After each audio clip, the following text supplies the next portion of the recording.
कि फेलियर क्या होता है उसको समझ लेना वो लाइफ में बहुत इंपॉर्टेंट है, क्योंकि फेलियर ये नहीं होता कि आप किसी भी चीज़ के अंदर आपके मार्क्स कम आ गए, ये नहीं होता फेलियर। फेलियर की एक्चुअल डेफिनेशन होती है कि आप आज के समय पर किसी चीज़ में नीचे गिरे हो, बट अब समय है आपका ऊपर उठने का, क्योंकि फेलियर एक ऐसी स्टेज है जिससे नीचे आप नहीं जा सकते। अब आप उस जगह पे हो जहाँ से आपको ऊपर ही उठना है।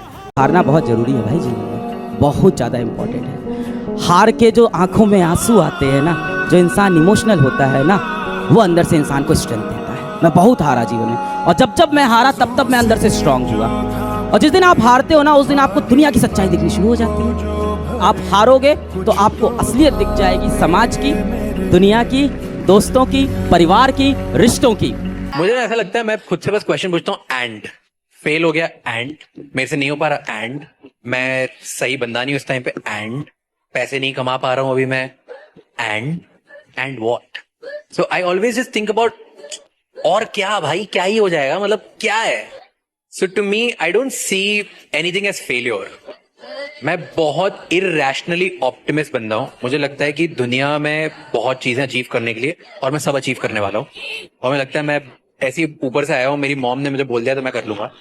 So to me that's very just like a crazy belief.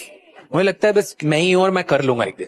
तो अगर मैं गिरता भी हूँ तो I feel like, and what, आज नहीं तो कल, कल नहीं तो परसों, परसों नहीं तो कभी और। Very directly related to the fear of suffering, that when you fail, you suffer. Or in other words, only if the world arranges itself in a certain way around you, you can enjoy that. If it arranges itself in a different way, you will suffer that. Or in other words, your pleasantness is mortgaged to the world around you. If this is assured for you, no matter where you're placed, you're still pleasant. Now you wouldn't think of success and failure, you would do everything the best that you can do. If it works, it works, if it doesn't work, it doesn't work. So, whatever large project you take, you're completely unfazed by the possibility of it failing. See, I have not given this privilege to anything or anybody around me that they can make me happy or unhappy. I have kept these privileges to myself. It's very good.